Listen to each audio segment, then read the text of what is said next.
Hello everyone and welcome back to the Justice for Aaron Brady campaign.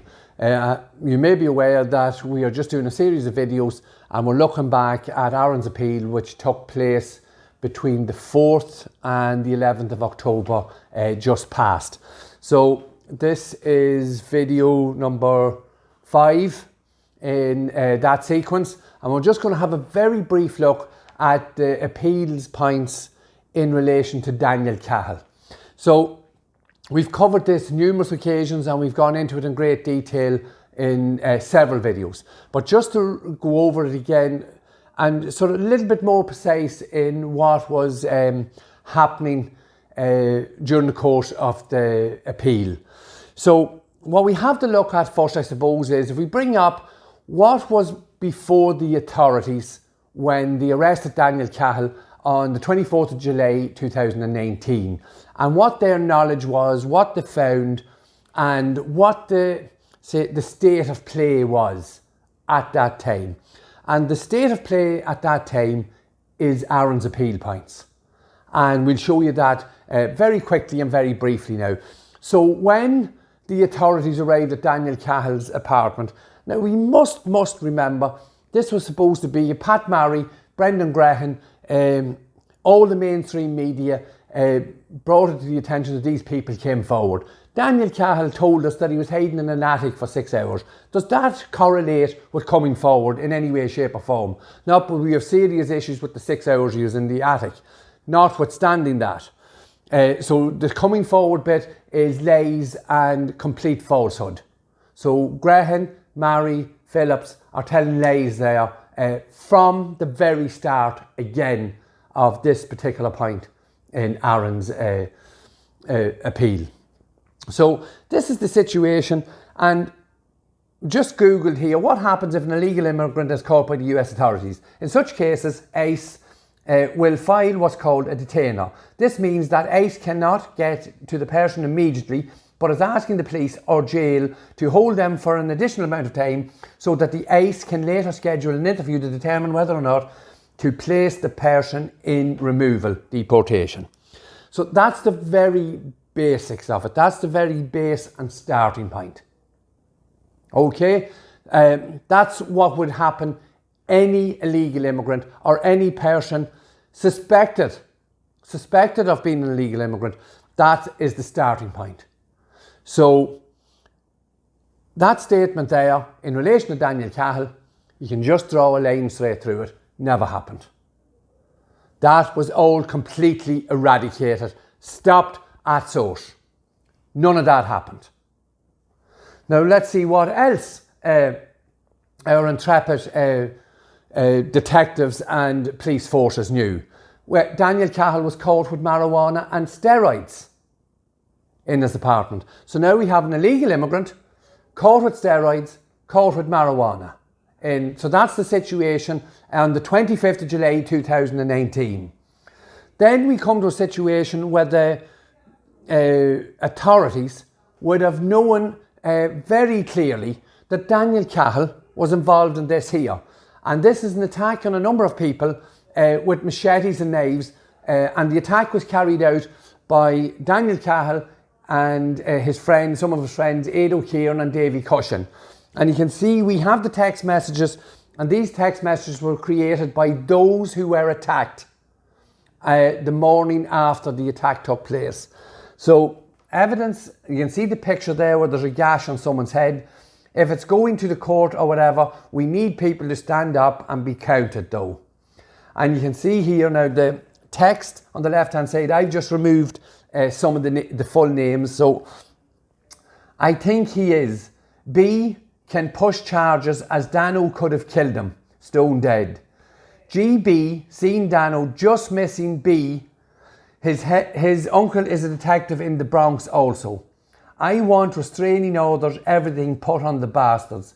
As it stands, show how can we go out at night at ease. So it says there, I want restraining orders. Restraining orders were got. Daniel Cahill was under a restraining order. So now we have an illegal immigrant. He's caught with marijuana and steroids. He's part and an instigator of a machete attack in Woodlawns in New York. And yet, Daniel Cahill still remained in America. Daniel Cahill had links to a terrorist organisation here in Ireland. And here we have him sitting with Dean Evans, the man on Cahill's right there, Daniel Cahill. Daniel Cahill has his arm over Dean Evans' shoulder there. So, and the other picture with the flags, on the top corner you can see that arrow's pointing there at Alan Ryan, and the gentleman holding the flag with him is Daniel Cahill. So now we have a situation where we have an illegal immigrant. He's caught with steroids and marijuana. I'm running out of things. He has a restraining order for a machete attack. He has links to a terrorist organisation in Ireland. And yet, Daniel Cahill still remains in America. Aaron's legal team, during the course of Aaron's trial, brought this gentleman, we've spoken about him before, Mr. Kerry Bretts, a man with 40 years experience in immigration in New York. And he said his feet shouldn't have touched the ground, should have been on the next available flight out of America. So there we have it. A man with 40 years experience says Cahill's feet shouldn't have touched the ground, he should have been deported immediately. So I think that very clearly shows us we have grounds for appeal. There is something seriously wrong with the situation where all these issues are sitting on Daniel Cahill's shoulders, yet Daniel Cahill still remained in America. And this is on the background of Judge Michael White telling the court and the jury that there was an air of possibility that some of these witnesses were vulnerable to inducements and or pressure. So Justin McQuaid, Aaron's barrister, was cross-examining Daniel Cahill and he went into some detail about Daniel Cahill's association with the gang in Dublin. And they were known as the Ryan Gang, and it's widely accepted that Alan Ryan was the leader of the Reid IRA in Dublin. And this is some of the pictures here. You can see Daniel Cahill with Alan Ryan here. Both pictures, there's him there on his own.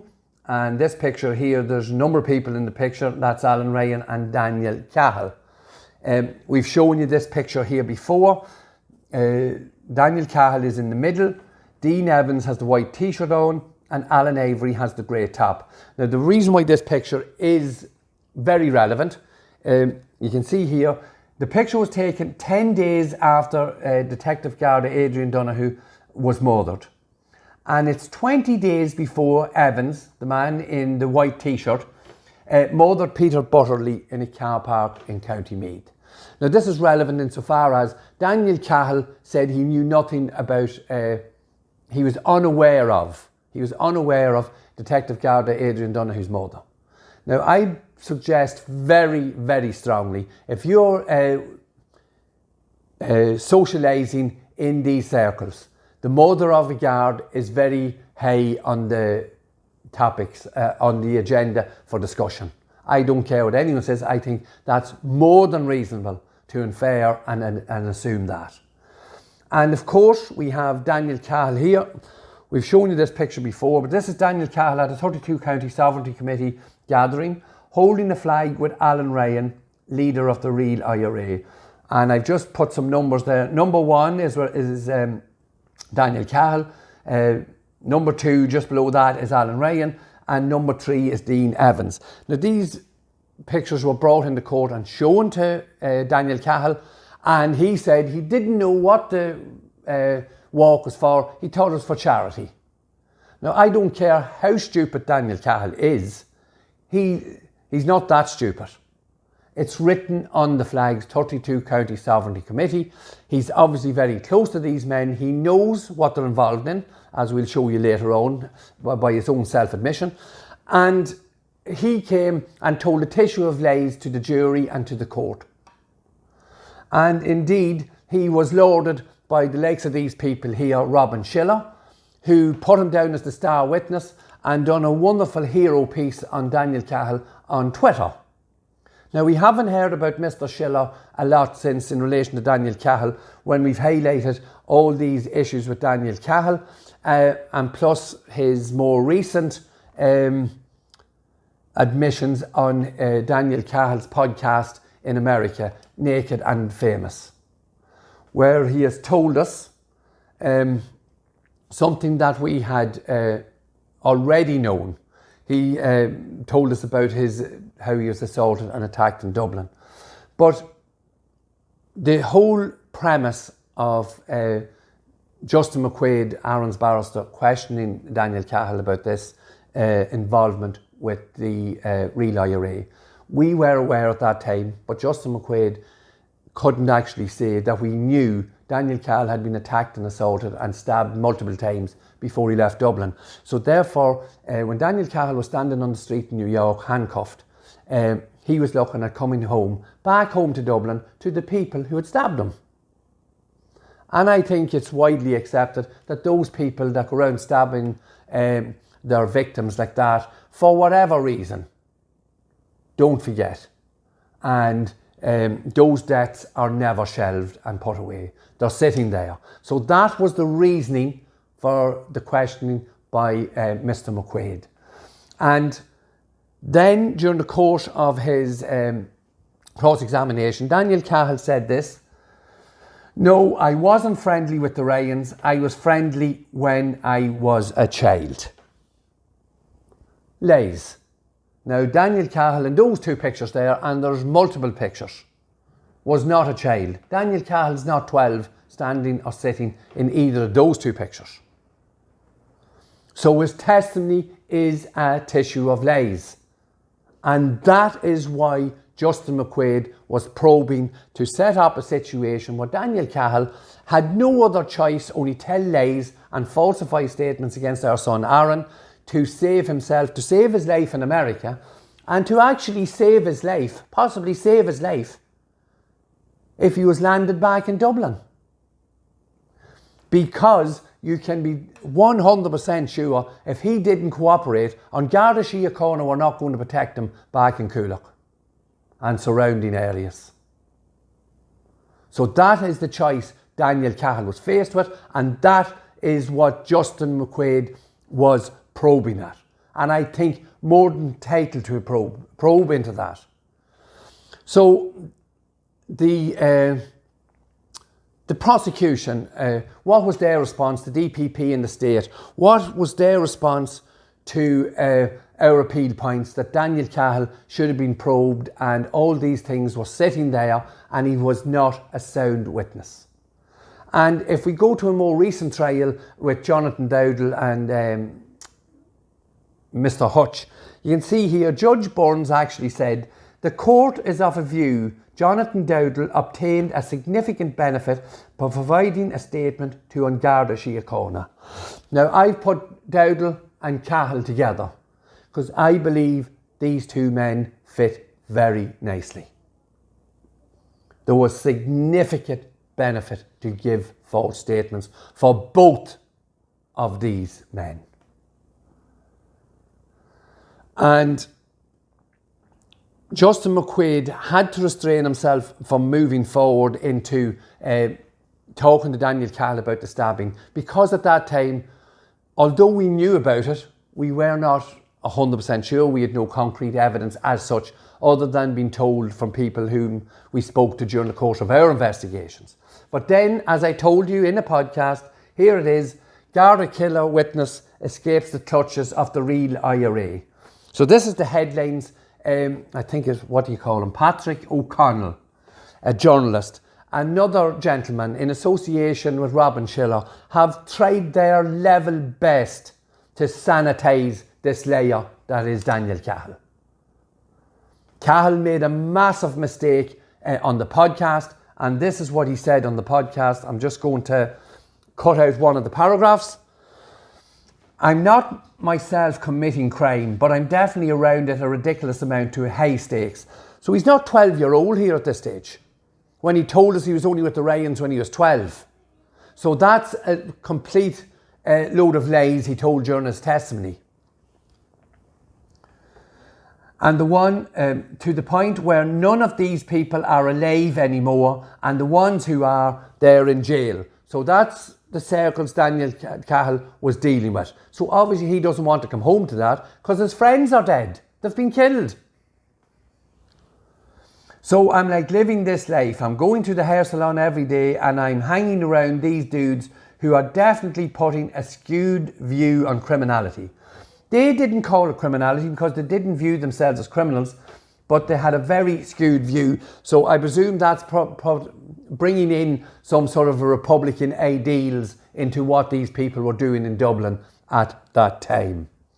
So I'm very taken aback by it, and also essentially being groomed to an extent. So we've seen all the pictures. Daniel Cahill, I do believe in those pictures, has gone past the grooming stage. Now he's either been fully groomed or he is compliant. And we do have text messages from Daniel Cahill to other members in Dublin after he left Dublin and went to America.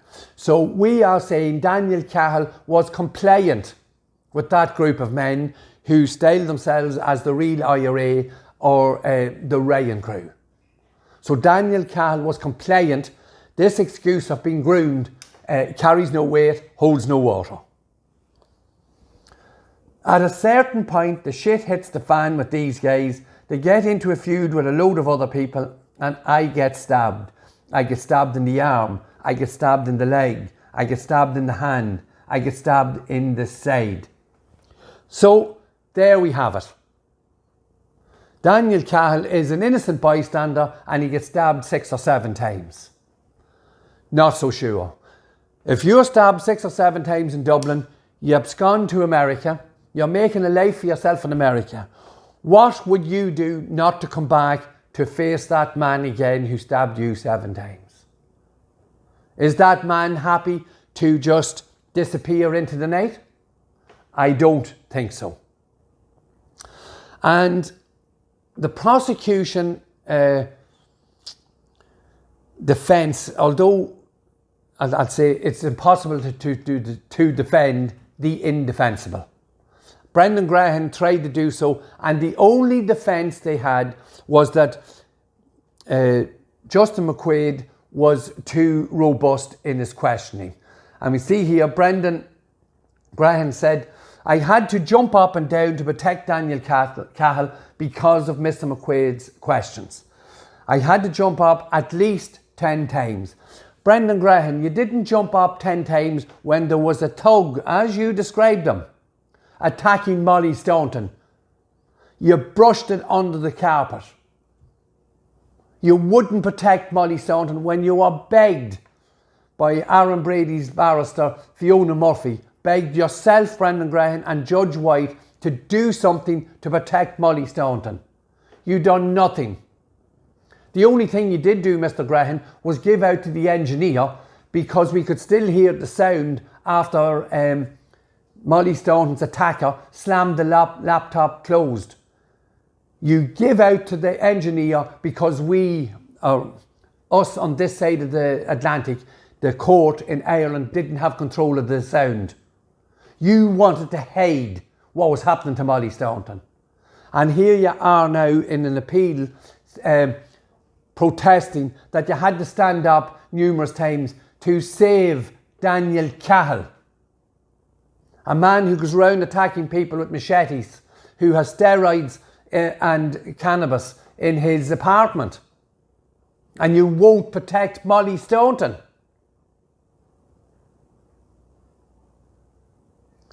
And this again, Mr. Graham, is on the back of you cross-examined Mr. Dowdall for 7 days. So, the scales of justice, I think it's called, Mr. Graham. You can't have your cake and eat it. And it was more than obvious that Justin McQuaid was doing an excellent job probing Mr. Cahill, as he was entitled to do, because we had serious doubts about the bona fides of that witness. And serious doubts that are more than borne out. And we can prove that it's borne out exactly what Justin McQuaid was doing. And only during the cross-examination did we find out that Homeland Security had called to Daniel Cahill's house looking for Dean Evans when Dean Evans was on the run for murdering Peter Butterley. And Daniel Cahill still remained in America. So he still remained in America after there had been obvious links with the IRA, the real IRA, because they were looking for a fugitive from that real IRA group in his apartment in New York. And you tried to protest that Justin McQuaid had no justification for his line of inquiry and his line of questioning. And Judge Michael White took your side. And again, he took your side when you refused point blank to help Molly Staunton and do what was right during the course of her attack, during the course of her testimony, from her kitchen to a court in Dublin.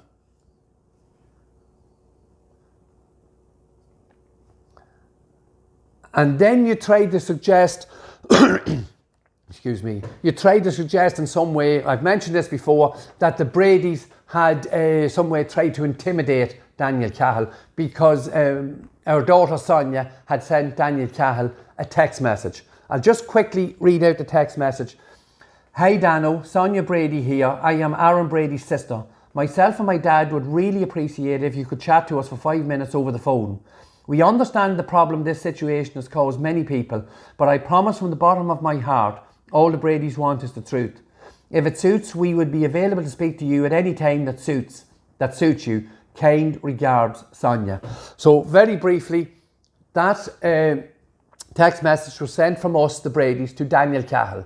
At a time, we did not know Daniel Cahill was a witness in Aaron's case, because it's you can see on the text there, it was sent on the 11th of August 2019. It's literally only 2 weeks after Daniel Cahill had been arrested and made this false statement from the 24th of July 2019. So nobody in Ireland, outside of a few people on Garda Síochána in Dublin, knew. So we sent this text to Daniel Cahill because Daniel Cahill was present along with 3 other men, Anthony Maguire, Edo Kieran and Davy Cushion. The 4 of them attacked Aaron in Aaron's apartment on First Street, just off McLean Avenue in Woodlawns. And we wanted Daniel Cahill to confirm that Anthony Maguire, a man who was caught with 30,000 pounds of cocaine here in Northern Ireland and absconded to America also, and he's back in America. That's another story. So we had contacted Daniel Cahill, asking him to tell the truth about what Anthony Maguire was part of a group that attacked Aaron in his apartment. And Brendan Graham tried to say that text there is some form of intimidation. That's how pathetic the whole thing is. But it did get more pathetic, and it sank to even deeper depths of deprivation on behalf of Mr. Graham. And in his final throes of desperation, he raised Daniel Cahill's penis in the court. That's exactly what Brendan Graham did. He raised Daniel Cahill's penis. This picture here of Mr. Cahill in a green t-shirt is Daniel Cahill taking a selfie of himself urinating on the street in front of traffic in New York. The reason Mr. McQuaid and Aaron's defence wanted to bring this picture into the court to question Mr. Cahill, because we believe that it's possible that picture was taken on a day when Daniel Cahill said he was working, the day Daniel Cahill, Davy Cushion, Anthony Maguire and Edo Kieran attacked Aaron in his apartment. Daniel Cahill told lies, he said he was working, and we have a picture of him urinating on the street. And Brendan Graham, in some form of embers of desperation, raised Daniel Cahill's penis and said it was embarrassing.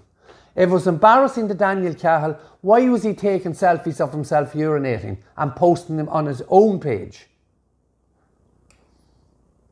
It wasn't up to us or Aaron Brady's defence to humiliate him or shame him in some way. God's sake, he'd done it himself.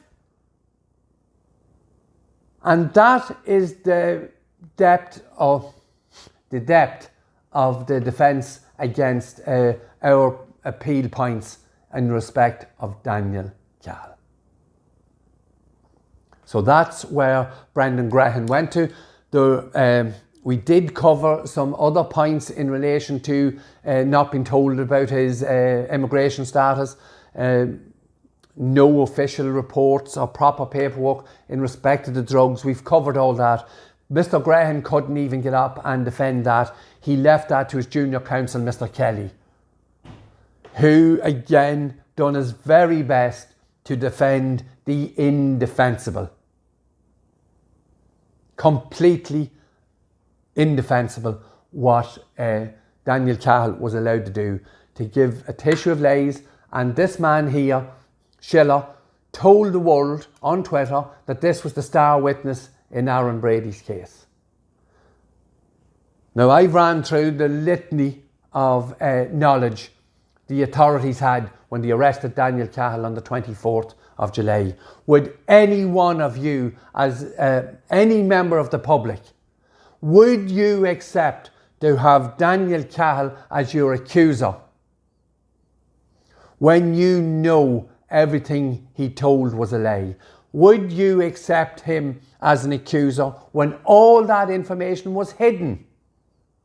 If he was genuine, you put your hands up and say, listen, I'm no saint, but this is what happened.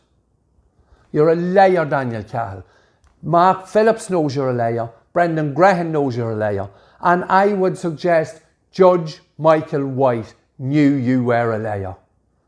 But as he done with Molly Staunton, he pushed your testimony through and let it go to the good people of the jury, who are part of and subject to what can only be described as pathetic theatre, with many, many lives in the balance. And we all know the result of what happened in the courtroom. So that's video number 5 in respect of Aaron's appeal. As I say, we're very, very happy with the way the appeal went. So much praise has to go to Michael O'Higgins and the whole legal team for the preparation and the presentation of Aaron's appeal. And we hope sincerely that justice is done when that determination and result is brought back into the court by the 3 judges. We're just going to digress now from the appeal, and we're going to prepare to get ready for some more evidence that was completely manipulated and curated to generate a false conviction against Aaron, but also against James Flynn, and we're going to focus in on that over probably the coming weeks. Thank you once again for watching.